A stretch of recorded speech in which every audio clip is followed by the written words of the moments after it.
Taste the Daily.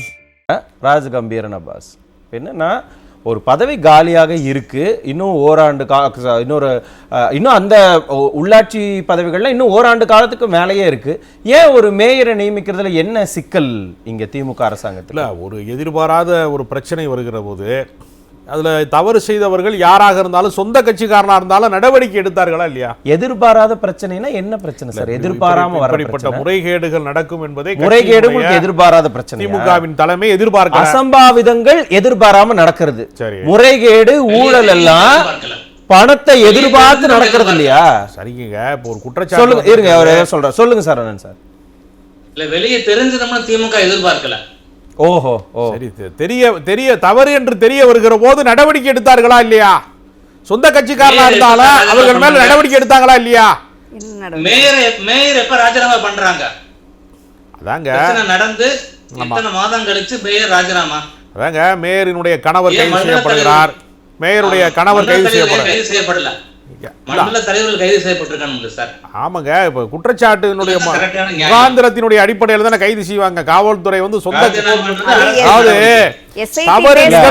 ஒரே நிமிஷம் sir. Madam ஒரே நிமிஷம் சார். நடவடிக்கை யார் எடுத்தாங்க? அரசு எடுத்தாங்களா? என்ன காவல்துறை யாரு நடவடிக்கை எடுத்தாங்களா? நீங்க தான் சொன்னீங்க அரசு நடவடிக்கை எடுத்தாங்க சொல்ல மாட்டீங்களே. இப்ப ராஜினாமாங்கிறது நடவடிக்கை. அப்புறம் ஆமாங்க, அது ராஜினாமாங்கிறது நம்மளா முன்வந்து எடுக்கிறது. யார் மேல குற்றச்சாட்டுகள் இருக்கோ அவங்களா முன்வந்து கொடுக்கிறது. அதுக்கு பேர் நடவடிக்கையா? அரசு என்ன சார் நடவடிக்கை எடுத்துச்சு? இல்ல காவல்துறை கைது நடவடிக்கைகள் எல்லாம் தொடர்ந்து யாரை கைது பண்ணாங்க? மேயர் கைது பண்ணாங்க. இருங்க, போன பிறகுதான் நடக்குது. சரி. அது உடனடியாக சட்டப்பூர்வமாக நடவடிக்கை எடுத்தார்களா எடுக்கலையா? காவல்துறை நடவடிக்கை சார். நடவடிக்கை எடுத்தாங்கங்கிறீங்க. என்ன நடவடிக்கை எடுத்தாங்க? அரெஸ்ட் பண்ணாங்க. யார அரெஸ்ட் பண்ணாங்க? மேயருடைய கணவர். மேயர் கணவர். ஏன்னா அவர் வந்து ஊழல தொடர்பு இருக்குங்கிற முகாந்திரத்துல அரெஸ்ட் பண்ணாங்க. அவர் மேல இப்ப வரைக்கும் என்ன நடவடிக்கை எடுக்கப்பட்டுச்சு? அவர் வெளியில வந்தாச்சு. அடுத்து அவர் ஜாமீன்ல வந்திருக்காரு. வெளியில வந்தாச்சுன்னா வழக்குல இருந்து விடுதலை ஆயிட்டாரா? என்ன பேசி ஏன் இன்னும் வழக்க முடிக்கல? அப்புறம் என்ன விசாரணை பண்ணிட்டு இருக்கீங்க? கணவர் அவருக்கும் இந்த 200 கோடிக்கும் தொடர்பு இருக்குங்கிற பேச்சு வந்தாச்சு. மேயரும் ரிசைனும் பண்ணியாச்சு. மண்டல தலைவர் ரிசைனும் பண்ணியாச்சு. ஆனாலும் நடவடிக்கை எடுக்கல. ஏன்? இது ஒரு கேள்வி. இந்த பக்கத்துக்கு 2 மாத காலங்களுக்கு மேலாச்சு மேயர் ரிசைன் பண்ணி. ஏன் அந்த பதவி இப்போ வரைக்கும் காலியா இருக்கு? இல்லங்க, அதற்கு துணை மேயர் இருக்கிறாரு. ஆணையர்கள் தலைமையில வந்து அதனுடைய நிர்வாகம் வந்து தொடர்ந்து கொண்டுதான் இருக்கிறது.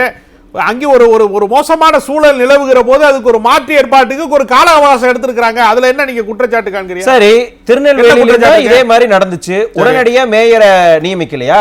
கோவையில இதே மாதிரி தான் ஒரு நிலைமை வந்துச்சு. அசாதாரண சூழல் வந்துச்சு. உடனடியாக புது மேயர் கொண்டு வந்து உட்கார வைக்கலையா? அது மாதிரி இந்த சூழலை ஆராய்ந்து அவர்களுக்கு தக்க தலைமையை புதிய மேயரை தேர்ந்தெடுப்பதற்கு திருநெல்வேலியில ஏற்பாடுகளை செய்வாங்க. ஞாபகப்படுத்தி உங்களுக்கு மறந்துருப்பீங்க நீங்க. திருநெல்வேலியில இந்த மேயர் இஷ்யூ வந்த போது அதை தீர்த்து வைக்கிறதுக்காக இங்கிருந்து யார் தெரியுமா அனுப்புறாங்க? நகர்ப்புற நிர்வாகத்துறை அமைச்சர் KN நேரு அங்க போய் அனுப்பிச்சு வச்சு எல்லாத்தையும் சார்ட் அவுட் பண்ணிட்டு வாங்கன்னு சொல்லி அதை தீர்த்து வைக்கிறதுக்கு அனுப்புறாங்க. சரி. இந்த பக்கம் கோவைக்கு நடக்கும் பொழுது செந்தில் பாலாஜியும் அனுப்பி வைக்கிறாங்க. அவர் அதை தீர்த்து வைக்கிறார். ஆனா மதுரையில இந்த மாதிரி இஷ்யூ நடக்கும்போது ஏன் KN நேருவை அனுப்பி வைக்கல? ஏன்னா அவர் தான் அந்த துறைக்கு அமைச்சர். அவரையும் அனுப்பி வைக்கல. அங்கேயே அமைச்சர் மூர்த்தி இருக்கிறாரு, அமைச்சர் PTR பழனிவேல் தியாகராஜன் இருக்கிறாரு. அவங்க 2 பேர்த்துக்கிட்டையாவது சொல்லி இந்த பிரச்சனைக்கு ஒரு தீர்வு கண்டுட்டு வாங்கன்னு சொல்லல. ஏன் பண்ணல? சொல்லலன்னு எப்படி நீங்க சொல்லுவீங்க? அங்க இருக்கக்கூடிய அமைச்சர்கள் வந்து அதற்கு வந்து சொல்லிருக்காங்க ஆட்களை தேர்வு செய்யணும், மாற்று ஏற்பாடு செய்யணுங்கிறதுல அங்க அது டிஸ்கஷன் போயிட்டு இருக்கு. நீங்க அது ஒண்ணு நடக்கல இல்ல. அப்ப தலைமை வலியுறுத்தி சொல்லி அங்க எதுவும் நடக்கல. அப்ப ஏதோ சிக்கல் இருக்கு. இல்லங்க, ஒரு குற்றச்சாட்டு வந்திருக்கிறது. அது விசாரணை வளையத்துக்குள்ள இருக்கிறது. அது சரி செய்யப்படுகிற வரைக்குமான ஒரு கால அவகாசம். அது ஒரே நிமிஷம். அதை நீங்க வந்து எப்படி ஒரு குற்றமா இல்ல, நீங்க ரொம்ப தப்பா இத எடுத்துட்டு போறீங்க. நான் கேக்குறது மேயர் மேல, மேயருடைய கணவர் மேல என்ன நடவடிக்கை எடுத்திருக்காங்க அப்படிங்கிறது ஒரு கேள்வி. அது அந்த பக்கம் வச்சிருங்க. இந்த பக்கம் காலியாக இருக்கு இல்லையா அந்த பதவி? ஏன் 2 மாசமா காலியாகவே இருக்கு? மண்டல தலைவர்கள் பதவி காலியா இருக்கா இல்லையா? ஏன் அதுவும் காலியாகவே இருக்கு? அவ்வளவுதான் என் கேள்வி. நம்ம ஒரு விசாரணை நடந்து கொண்டிருக்கிறது, ஒரு முறைகேடு நடந்திருக்கு. அது அரசு நீங்க சொல்ற பதில் நடவடிக்கை எடுக்கிறாங்க. ஆணையர் தலைமையில விசாரணை செய்யறாங்க. அந்த விசாரணையில கொஞ்சம் அவங்களுக்கு வந்து சாதக பாதகங்களை ஆராய்வதற்கு ஒரு கால அவகாசம் தேவைப்படுகிறது நான் சொல்றேன். மறுபடியும் நீங்க நான் முதல் கேள்விக்கு தான் பதில் சொல்லுங்க, ரெண்டாவது கேள்வி தொட மாட்டேங்கிறீங்க. எப்படி? முதல் கேள்விதான் நிர்வாக ரீதியாக என்ன நடவடிக்கை, அதை இந்த பக்கம் வச்சிருங்க, அதுக்கு நான் அப்புறம் பதில் வாங்கிக்கிறேன். ஏன் 2 மாசமா மேயர் பொறுப்பும் சரி மண்டல தலைவர் பொறுப்பும் சரி காலியா இருக்கு, அதுக்கு பதில் சொல்லுங்க. அதாங்க அது உள்ள இருக்க அரசியல் குழப்பங்கள் நீடிக்கிறது. அந்த அரசியல் குழப்பத்தை தீர்த்து விட்டு அவங்க உரிய ஆட்களை நியமிப்பாங்க. அரசியல் குழப்பம் இருக்கு. ஆமா. என்னெல்லாம் அரசியல் குழப்பம் சார், நீங்க கொஞ்சம் கேளுங்க சார், என்னெல்லாம் அரசியல் குழப்பம் இருக்கு, அவரே ஒத்துக்கிட்டாரு அரசியல் குழப்பம். இல்லங்க, ஒரு நிர்வாக சீர்கேடு நடக்கிற போது அதுல அரசியல் குழப்பம் நீடிக்குங்கிறது இருங்க சார். அவருக்கு 2-3 டவுட் எல்லாம் ஃபர்ஸ்ட் பேசும்போதே சொன்னாரு. அதுல டவுட் கேட்கட்டும், நீங்க எந்த அரசியல் குழப்பம்னு கன்ஃபார்ம் பண்ணிட்டீங்கன்னா நாங்களும் இங்க கன்ஃபார்ம் பண்ணிடுவோம். சொல்லுங்க, கேளுங்க சார். அப்ப சார் மதுரை உயர்நீதிமன்றம் தான் வந்து மதுரை சரக டிஐஜி அபினவ் குமார் தலைமையில விசாரணை ஆணையம் அமைக்கிறாங்க. திமுக அரசு அமைக்கல. சரி. ஆமா, இதுல அரெஸ்ட் ஆக யார பண்ணிருக்கணும்? மேயரை பண்ணிருக்கணும். மேயர் கண்ணவரையம் பண்றாங்க, மேயரை பண்ணிருக்கணும், நடக்கல. இங்க வந்து உங்களுக்கே தெரியும், இங்க பவர் சென்டர் அமைச்சர் மூர்த்தி அவரா பிடிஆர்ன்ற பிரச்சனை நடந்துகிட்டு இருக்கு இங்க. அதனால தலைமை வந்து தள்ளாடுது, யார போடுறதுன்னு தெரியாம. ஏன்னா பிடிஆருக்கு நல்ல பேர் இருக்க மாதிரி இருக்கு. அவருக்கு வேண்டிய ஆளை போட்டா இவரு கோச்சுக்குருவாரு, இவருக்கு வேண்டிய ஆளை போட்டா அவர் கோச்சுக்குருவாரு. மொத்தத்துல தேர்தல் பாதிக்கு மன்னிக்கிறாங்க. இதெல்லாம் போட்டாலும் போட்டாட்டியும் தேர்தல் அவங்களுக்கு எதிராக இருக்க போகுது. ஆமா, கூட்டணியே ஒரு குழப்பம். கம்யூனிஸ்ட் வெளியே வர நிலைதான். Okay okay. அதாவது என்னன்னா 2 முக்கியமான கேள்வி சந்தேகத்தை வச்சிருக்கிறார்.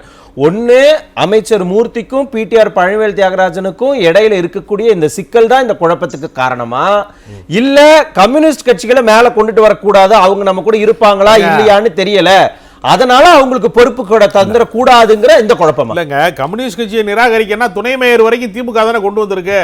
அப்படியே அப்புறம் அவங்களாவா வர்றாங்க. துணை மேயருக்கான இடத்தை வந்து ஏற்கனவே முன்னாடி சிபிஎம் தான் அங்க வந்து நாடாளுமன்ற உறுப்பினராக சு வெங்கடேசன் தான் இருக்கிறாரு. சிபிஎம் கான முக்கியத்துவம் அங்க இருக்கிறது. அதனாலதான் அவர் துணை மேயர் வரைக்கும் இருக்காங்க. முக்கியத்துவம் இருக்குல்ல, இவ்வளவு முக்கியத்துவம் கொடுக்குறீங்களா கூட்டணி கட்சிக்கு, அதே முக்கியத்துவத்தை ஓகே அடுத்த மேயர் வர வரைக்கும் இவர் வந்து பொறுப்பு மேயரா செயல்படுவார். ஏன் பொறுப்பு டிஜிபி எல்லாம் போடுறோம்ல, ஏன் பொறுப்பு மேயர் போட்டா என்ன? துணை மேயருக்கே மேயர் இல்லாத போது அந்த அதிகாரம் இருக்கு இல்லையே? இல்லையே, அவர் தலைமையில மாநகராட்சி கூட்டம் துணை மேயர் தலைமையில் நடந்ததா? சொல்லுங்க சரவணன் சார், துணை மேயர் தலைமையில நடந்தது? நடத்த விட மாட்டேங்கிறாங்க. கமிஷனர் ஏன் நடக்க மாட்டேங்குது? ஏன்னா கூட்டணி விட்டு வெளியேறாங்க. கம்யூனிஸ்ட் கூட்டணி விட்டு வெளியேறாங்கன்ற உளவுத்துறை ரிப்போர்ட் இருக்கிறனால என்ன செய்யறாங்க, கம்யூனிஸ்ட் கொண்டு வர மாட்டாங்க. சந்தடி சாக்கல கூட்டணி விட்டு வெளியே போறாங்கன்னு ஒரு நீங்களா ஒரு பூதத்தை கிளப்பி விடுறீங்க. எங்க போறாங்க கூட்டணி விட்டு, எங்க போறாங்க சொல்லுங்க. தூய்மை பணியாளர் பிரச்சனை, சரி எல்லாமே பிரச்சனை சார். சரி, வெளியே எங்க போறாங்க? ஏங்க வெளியேறி எங்க போறாங்க? பேமெண்ட்லயே சரி பண்ணிடலாம்னு பார்த்தா நடக்காதுல்ல சார். அத வெளியேறி எங்க போவாங்க? அது கம்யூனிஸ்ட் கட்சிக்காரங்க தான் அவங்க பிளானிங். இது இல்ல, கம்யூனிஸ்ட் கட்சியே சொல்லாத ஒரு கதையை நீங்க சொல்லக்கூடாதுல்ல. கம்யூனிஸ்ட் கட்சி அப்படி ஒரு நிலைப்பாடு எடுக்கவே இல்ல. ஒரே நிமிஷம் சார், நிலைப்பாடு எடுக்கல. யாருமே வெளியே சொல்லாத கதையை திமுக இதுவரைக்கும் எந்த கட்சி பார்த்து சொன்னதே இல்லையா? எப்படி எந்த விஷயத்துல நீங்க சொன்னதே இல்லையா? பற்றி நம்ம எல்லாம் ஏன் பேசுறோம் அத சொல்லுங்க. கம்யூனிஸ்ட் கட்சியுடைய துணை மேயர் வந்து சொன்னாரா என்னை வந்து ஒடுக்குகிறார்கள்? ஆமா சார், அப்படின்னா சொன்னாரு. நான் சொல்றேன் எப்பன்னு நிகழ்வு நான் சொல்றேன். 1.5 ஆண்டுகளுக்கு முன்னாடி துணை மேயர், மதுரையினுடைய துணை மேயர் மார்க்சிஸ்ட் கம்யூனிஸ்ட் கட்சியை சேர்ந்தவரை வீடு புகுந்து அடிக்கிறாங்க. எந்த விதமான நடவடிக்கையும் எடுக்கலன்னா அவர் வந்து பேசினார். சார் நான் சொல்ல சரியா இல்லையா சரவணன் சார்? அவரே சொல்லியிருக்காரு, ஆமா என்ன மதிக்கலன்னு அவரே சொல்லியிருக்காரு. இதுக்கு என்ன பதில்? அதாவது அது வந்து அது உண்மையிலே யாரு வந்தாங்க, அது கோஷ்டி மோதலா என்னங்கிறது எனக்கு தெரியல. அந்த தகவல் நான் இந்த தகவல் எல்லாம் மட்டும் உங்களுக்கு கிடைக்காது.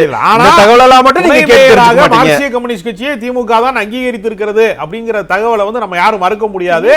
கூட்டணியில இருந்து யாரும் வெளியில போல. சிபிஎம் வந்து திமுக கூட்டணியில தான் இப்ப இருக்காங்க. ஒரு விஷயம் புரியல சார், உங்களுக்கு எல்லாம் துணை மேயர் கொடுத்திருக்கிறோம்ல, அது போதும், உங்களுக்கு எல்லாம் மேயர் ஆகணும்னு ஆசை இருக்கா அப்படிங்கிற டோனா இருக்கு. மக்கள் தீர்மானிக்கணும். நீங்க வந்து என்ன வந்து திமுக மட்டுமேவா தீர்மானிக்க முடியும்? கட்சியில வந்து சீட்டு கொடுக்கற சார் தீர்மானம். ஆமாங்க, இப்ப எம்பி நீங்க எல்லாம் எம்பியா இருக்கறதான்னு சொன்னாங்களா? இட ஒதுக்கீடும், தொகுதி ஒதுக்கீடு, பதவி பங்கீடு, இதெல்லாம் யார் ஒதுக்கீடு பண்ணணும்? கூட்டணிக்கு தலைமை வகிக்கிற கட்சி தானே, அவங்க தானே இதை பண்ணணும். துணை மேயரை மார்க்சிஸ்ட் கம்யூனிஸ்ட் கட்சி சேர்ந்தவர் இருக்கிறாருன்னா மேயரை அடுத்தது நாங்க எலெக்ட் பண்ணிடுவோங்க, அது வரைக்கும் நீங்க வந்து மேயரா பொறுப்பு வகிச்சுக்கோங்க. ஏன் கொடுக்கல? அது நிர்வாக சிக்கல் இருக்கிறது தெரிந்ததற்கு பின்பு அதை சரி செய்வாங்க. நிர்வாகத்துல என்ன சார் சிக்கல்? ஆமாங்க, இது எதிர்பார்க்கலங்க, இப்படிப்பட்ட முறைகேடுகள் நடக்கும், இந்த மாதிரியான சிக்கல்கள் வரும்னு எதிர்பார்க்கல அரசு. அந்த அதிர்ச்சியினால அவங்க அதிர்ச்சி ஆயிட்டாங்க நிர்வாக ரீதியா. ஆமாங்க, அதிர்ச்சியில இருந்து வெளியில வரைக்கும் இன்னும் 2 மாசமா. ஆமாங்க, ஒரு சிக்கல் வந்திருக்கிறது, அது தீர்ப்பதற்கான கால அவகாசமாக அரசாங்கம் அதை பற்றி யாரு சிக்கலுக்கு யார் காரணம்? ஊழல் முறைகேடு பண்ணவங்க தான். அவங்களுக்கு விசாரணை போகுது, விசாரணை முடியல தண்டனை கிடைக்கும். ஆனா பாதிக்கப்பட்டது மக்களா? அது வரைக்கும் ஏன் நீங்க மார்க்சிஸ்ட் கம்யூனிஸ்ட் கட்சி சேர்ந்த துணை மேயரை நீங்க மேயரா பொறுப்பு வகிங்க அப்படின்னு சொல்லியிருக்கலாம். மற்ற கவுன்சிலர்கள் இருக்கிறாங்க, அவங்கள வந்து நீங்க மண்டல தலைவர்களா பொறுப்பு போட்டு கொடுத்துருக்கலாம். ஏன் இதை பண்ண மாட்டேங்கிறீங்க? அப்ப இவங்க சொன்னதும் இந்த இடத்துல சந்தேகமா வருதா? இது பதவி போடாம இருக்கிறதுக்கும் திமுக தலைமையினுடைய அமைதிக்கும் ஏதோ ஒரு தொடர்பு, எங்கேயோ இடிக்குது, சம்பந்தம் இருக்கே, பங்கு போயிருக்குமோ, தலைமைக்கு தெரியாம நடந்திருக்குமா அப்படின்னு இவங்க கற்பனையான குற்றச்சாட்டு. நீங்க சொல்றது கற்பனையா குற்றச்சாட்டு, அதுக்கு எந்த ஆதாரமும் கிடையாது. நீதிமன்றத்துல போய் நிரூபிங்க, இருங்க, நீதிமன்றத்துல போய் நிரூபிங்க. சார் நிரூபிக்கணும், அதுக்கு தானே விசாரணை கமிஷன் போட்டுருக்காங்க, அவங்க தானே இது பண்ணணும். கேஸ் நாங்க தான் போடணும், நீதிமன்றத்துக்கு நாங்க. அப்புறம் எதிர்க்கட்சி எதுக்கு இருக்கு? நீங்க வழக்கு போடுங்க. ஊழல் பண்ணுவீங்க, நீங்க ஊழலுக்கு மேல ஊழல் பண்ணுவீங்க, சொத்து வரி வந்து 40% 50% அரசுக்கு இழப்பீடு பண்ணி நீங்க வாங்கி வச்சுக்குவீங்க. ஆனா எதிர்க்கட்சி வந்து உங்களை வந்து விசாரிச்சு யாரு தப்பு பண்ணாங்கன்னு எல்லாம் சொல்லி நடந்துகிட்டு இருக்கு. தனிநபர்களின் தவறை ஒரு கட்சியினுடைய கோட்பாடாக மாற்றக்கூடாது. தவறான விஷயம். மேயர் மட்டும் இதுல ஈடுபட்டாரா இல்ல மேயர் கணவர் ஈடுபட்டாரா? மேயர் கணவர் மேலதான் பிரச்சனை. மேயரா அதுக்கு பொறுப்பேற்று பதவி விலகிட்டாங்க. இது மட்டும் நடந்திருந்தா இது வந்து தனிப்பட்ட விவகாரம் இல்ல தனிப்பட்ட குடும்ப ஊழல் அப்படின்னு கூட சொல்லியிருக்கலாம். 7 மண்டல தலைவர்கள் ஏன் சார் ராஜினாமா பண்ணாங்க? அரசு அதிகாரிகள் மேல அங்க கேஸ் ஃபைல் பண்ணிருக்காங்களா இல்லையா? அவங்களும் இதுல இன்க்ளூடட் தானே. இது என்ன தனிப்பட்ட ஊழலா? அப்ப வந்து அதிகாரிகள் திமுக காரங்களா? இல்ல, அதிகாரிகள் யாரு? மண்டல தலைவர்கள் யாரு? அதங்க மண்டல தலைவர்கள் சொல்றது புரியுது. மண்டல தலைவர்கள் அதிகார வர்க்கம் செயல்பட்டு இருக்கிறதுனா அவங்க திமுக காரங்களா? நீங்க அத பத்தி தலைவர்கள் யாரு? சரி, மண்டல தலைவர் யாரு? திமுக காரங்க தானே. கவுன்சிலரா தேர்ந்தெடுத்தவங்க தானே மண்டல தலைவரா இருக்காங்க. அதனால தானே ராஜினாமா செய்யறாரு முதலமைச்சர். நீங்க ராஜினாமா செய்யுங்க, அதுக்கு நீங்க லாயக்கு இல்ல, நீங்க தவறு செய்துட்டீர்கள் என்று உடனடியாக அவர்களுக்கு வந்து எச்சரிக்கை விடுத்தாரா இல்லையா? இதுதான் அதிரடி நடவடிக்கை. ஆமா, அதுல என்ன? அப்ப காலியா இருக்கிற பதவி இருப்பதனால தானே ராஜினாமா செய்ய சரியான மழை பெய்யுது, மதுரையே வந்து நசநசன்னு இருக்கு. இதுக்கெல்லாம் யார் நடவடிக்கை எடுக்கணும்? இந்நேரம் அவங்க இருந்திருந்தாங்கன்னா மண்டல தலைவர்கள் போயிருப்பாங்க, இறங்கி வேலையாவது அட்லீஸ்ட் மக்களுடைய வற்புறுத்தலையாவது பார்த்திருப்பாங்களா இல்லையா? அங்க நடக்கல வேலை. ஆணையர் தலைமையில வேலை செய்யறாங்க, நிர்வாக ரீதியான அடுத்த கட்ட நடக்கலன்னு தானே சார் சொல்றாங்க. அது எதிர்க்கட்சியில் வழக்கமா சொல்ற குற்றச்சாட்டுங்க. நடக்கவே இல்லைன்னா 2020 வரைக்கும் திமுக சொல்லி வேலையை செய்ய மாட்டாங்களா? அது வழக்கமா சொல்ற குற்றச்சாட்டு. மதுரை வாசினால சொல்றேன். நானும் மதுரை தாங்க, நானும் மதுரை தான், சென்னையில வசிக்கிறேன். நீங்கனாலும் சொல்லுங்க, இப்ப உங்க வீட்டை விட்டு வெளியே வர முடியுமா? வாசல்ல கால வைக்க முடியுதா? இல்ல, கடைசி வரைக்கும் அந்த பதவிக்கு ஏன் கடைசி வரைக்கும் அந்த பதவியை ஏன் காலியா? இதெல்லாம் இஷ்டத்துக்கு அவர் ஏற்கனவே எழுத்தாளருங்க, அவருடைய சுதந்திரங்க, அது அவர் சிந்தனையாளரா இருக்காரு. ஏற்கனவே இந்த புத்தகம் புதிதால அவர் கதை எழுத போல, அது 10 வருஷத்துக்கு முன்னாடி வந்த நாவல். அது புதுசான அவர் கதை எழுத போல. நீங்க ஒரு குற்றச்சாட்டை உருவாக்காதீங்க. அவர் களத்துல நிக்கிறாரு. இன்றைக்கு கூட திருப்பரங்குன்ற பிரச்சனையில அவருக்கு கொலை மிரட்டல் விடப்பட்டிருக்கிறது. அவர் கதை எழுத போனார்லாம் சொல்லாதீங்க. முதல்ல சு வெங்கடேசன் இன்றைக்கு திருப்பரங்குன்றத்துல மத கலவரத்தை ஏற்படுத்த ஒரு தெருவுல தண்ணி வரல, மழை வந்தா அங்க பிரச்சனை இருக்கு, ஒரு ரோடு போடல, இதை யார்கிட்ட சொல்லுவாங்க? கவுன்சிலர்ட்ட தானே சொல்லுவாங்க. அவங்க மண்டல தலைவர்கிட்ட எடுத்துட்டு போவாங்க, அவங்க மேயர்கிட்ட எடுத்துட்டு போவாங்கல்ல. அதுல இங்க சிக்கல் இருக்குன்னு சொன்னா அதை பத்தி பேசாம மத்ததையெல்லாம் மட்டும் பேசுறோம்னா அப்ப உள்ளுக்குள்ள ஏதோ ஒரு சந்தேகம் இருக்கு, அதை பத்தி பேசாதீங்க அப்படிங்கிற அந்த எண்ணம் திமுக தலைமையில இருந்து வழக்கு விசாரணையில இருக்கு. நீதிமன்றம் உரிய தீர்ப்பை தரும், மக்கள் தீர்ப்பு தருவாங்க. சொன்னதன் மூலமாக இந்த அரசு வந்து நியாயமான நடவடிக்கை இன்னும் கேள்வி நிறைய இருக்கு. வராருங்க ராஜ்கம்பீர் என்னன்னா எதுக்கு வம்பு, அதனால நம்ம கொஞ்சம் அமைதியா இருந்துக்கலாம் எலெக்ஷன் வரைக்கும் அப்படின்னு அமைதி காக்குறாங்களா திமுக? அப்படி கிடையாது. ஒரு நிர்வாக சிக்கல் வருகிற போது அதனுடைய ஆழம் தெரிந்து என்ன சிக்கல் இருக்கு என்பதை புரிந்து கொண்டு அடுத்த மேயரை வந்து இன்னொரு சிக்கல் வரக்கூடாது என்பதற்கான ஒரு அவகாசமாகத்தான் இதை எடுத்துக்கொண்டார்களே தவிர ஊழலை மறைக்கிறதுக்கான ஊழலை எல்லாம் யாரும் மறைக்க முடியாதுங்க. கோர்ட்ல வழக்கு இருக்கும்போது எப்படி மறைப்பீங்க? என்ன ஊழலை மறைச்சா உங்களுக்கு எப்படி தகவல் தெரியும்? நிர்வாக சிக்கல்னு தான் சொல்றீங்களே ஒழிய அங்க அரசியல் சிக்கல் இருக்குங்க. ஆமாங்க, கட்சிக்குள்ள பிரச்சனை, அதனாலதான் நடத்தாம இருக்கிறோம். அதிகாரிகள் செய்த முறைகேடுகள்லாம் இதுல வந்து அரசியல் சிக்கல் அரசு அதிகாரிகளா செஞ்சாங்க. அப்புறம் எதுக்கு மேயர் பதவி விலகுனாங்க? பாஸ்வேர்ட்லாம் யாருக்கு தெரியும்? எப்படி ஓபன் பண்ணி அதெல்லாம் அப்புறம் எதுக்கு சார் மேயர் எப்படி சார் பதவி விலகுனாங்க? நிர்வாக ரீதியான ஒரு குறைபாடு இருக்கு. அதுக்கு உடந்தையாக கவுன்சிலர் இருந்திருக்காங்க. அவங்க எல்லாம் ராஜினாமா செய்ய சொல்லிட்டு நடவடிக்கை எடுப்பதற்கு முதல்ல இங்க பாருங்களேன், அரசு அதிகாரிகளுடைய முறைகேடுங்க இது. திமுக மேல அரசு அதிகாரிகள் பயங்கர கடுப்புல இருக்கிறாங்க. இப்ப மறுபடியும் மேயரும் மேயர் வீட்டுக்காரரும் பண்ணின ஊழலுக்கு நீங்க அவங்க பேர்ல மொய் எழுதுறீங்களே, அவங்க மறுபடியும் உங்களை மன்னிப்பாங்க? வழக்குல அரசு அதிகாரி எல்லாம் இருக்காங்க. மாநகராட்சியினுடைய முக்கியமான ஆட்கள்லாம் எதுக்கு அரசு அதிகாரிகள் இருக்காங்க? மண்டல தலைவர்கள் சிட்டா இருந்திருக்க வேண்டியதானே? யார் அப்ரூவல் கொடுத்தது? யார் சைன் பண்ணது? அதற்கான விசாரணை நீதிமன்றத்தில் இருக்கிறது. ஒரு தூய்மையான ஒரு நிர்வாகத்தை உருவாக்க வேண்டும் என்பதற்கான கால அவகாசம் தான் இது. நீங்க இன்னொன்னு வந்து மதுரையை சேர்ந்த சரவணன் சார் சொன்னாரு, தூய்மை பணியாளர்கள் வந்து தனியார் ஆக்குறது அது ஜெயலலிதா அவர்களுடைய ஆட்சி காலத்துல தான் தொடங்கியது. அப்ப நம்ம என்ன 2006 கலைஞர் தான் அவர்களை அரசு பணியாளர்கள் போராடணுமா இல்லையா? தூய்மை பணியாளர்கள் போராட்டத்துல நடுவுல போய் நின்னுட்டு நாங்க வந்தா தனியாருக்கு கொடுக்க மாட்டோம்னு சொல்லிட்டு வந்தவங்க தனியாருக்கு கொடுக்குறீங்க. அவர்கள் அதை செய்தாங்க.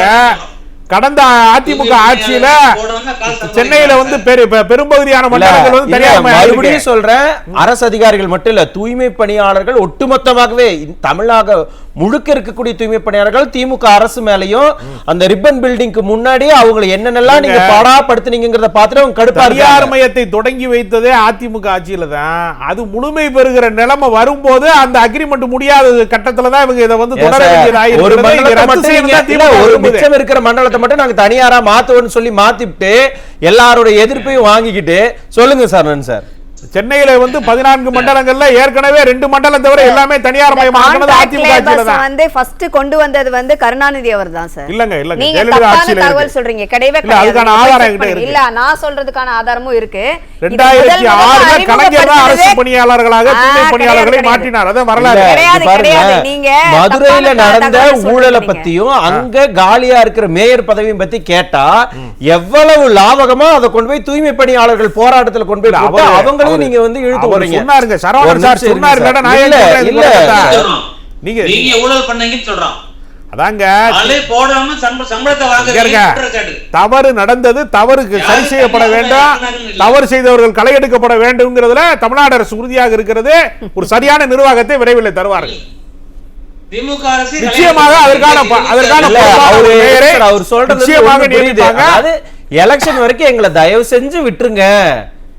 ஏதாவது அங்க மேயரை போட்டு எங்களுக்கு ஏதாவது பிரச்சனை வந்துற போகுது, தயவு செஞ்சு கேக்குறீங்க. சரியான நிர்வாகத்தை தர வேண்டும் என்பது சார். அதை நீங்க வந்து வார்த்தைகளால பூசி மொழிகளாம் ஒழிய தயவு செஞ்சு இந்த பிரச்சனையை பேசாதீங்கன்னு சொல்றது காலத்திலே தேர்தலையே நடத்தாத அதிமுக இந்த முறை வந்து 2 மாத இடைவெளியை பற்றி பேசுவது என்பது ரொம்ப வேடிக்கையானது. புரியல. கடந்த காலத்துல வந்து அதிமுக ஆட்சியில வந்து உள்ளாட்சி தேர்தல் எல்லாம் நடத்தாமலே தள்ளி போட்ட வரலாறு இருக்கிறது. அப்ப எதிர்க்கட்சி தலைவரா இருந்த மு.க. ஸ்டாலின் என்ன சொன்னாரு? எதற்காக உள்ளாட்சி தேர்தலை அதிமுக நடத்தாம இருக்குன்னு கேள்வி கேட்டாரா இல்லையா? ஆனா அப்படி கேள்வி கேட்டுட்டு இந்த வருஷம் 2025 ஜனவரியில ஊரக உள்ளாட்சி தேர்தல் நடத்தி முடிச்சிருக்கணும். ஒரு ஆண்டு காலம் ஆயிப்போச்சு. ஏன் நீங்க நடத்தல? அதற்கான அறிவிப்பு வரும் விரைவில். எப்ப வரும்? எலெக்ஷனே வரப்போகுது. ஊரக உள்ளாட்சி தேர்தலை நீங்க நடத்தாம இருக்கீங்க. ஓராண்டு காலமா நடத்தல. ஏன் நீங்க நடத்தல? அதே நீங்க நிரந்தரமா நடத்தாம இருந்தீங்க. ஓராண்டு காலத்துக்கும் நீங்க பல ஆண்டு நடத்தாமல் இருப்பதற்கு வேறுபாடு இருக்கிறது. அந்த வேறுபாட்டை நீங்க உணரணும். என்ன சார் இது? அதிமுக நடத்தலன்னு ஒரு மாசமா இருந்தாலும் சரி 2 மாசமா இருந்தாலும் கேள்வி கேட்க நியாயம் தான். Yes, you are right. நியாயமான கேள்விதான். திமுக ஏன் ஒரு வருஷமா நடத்தலன்னா அது வேற இது வேறன்னா என்ன அப்புறம் தப்பிக்கிறதானே இது? கடைசி வரைக்கும் நீங்க நடத்த மாட்டீங்க. அதற்கான அறிவிப்பு வரும். பார்க்கலாம். திமுக எதுக்குறாங்க. ஆமா. ஆனா இதே கலைஞர் 2016 பிப்ரவரி மாசம் ஆ. அவர் ஒரு பதிவே போடுறாரு Facebookல, 2 மாசம் டைம் இருக்குது, SIR பண்ணுங்க நடத்துங்கன்னு சொல்லி மத்திய அரசு. அந்த காலகட்டம் வேறங்க, இந்த காலகட்டம் வேறங்க, ரெண்டையும் நீங்க கோர்த்து விடாதீங்க. அதே மாதிரி தான் அந்த சார் அந்த காலகட்டம் வேற, அன்னைக்கு வந்து மோடி ஆட்சி கிடையாது. இப்ப இந்த காலகட்டம் வேற. நன்றி சார். வர இல்ல அவரு வேற இந்த காலத்துல வர நன்றி. அந்த காலத்துல வந்து நீங்க வந்து வர இருங்க. நன்றி இது இறுதி கருத்து.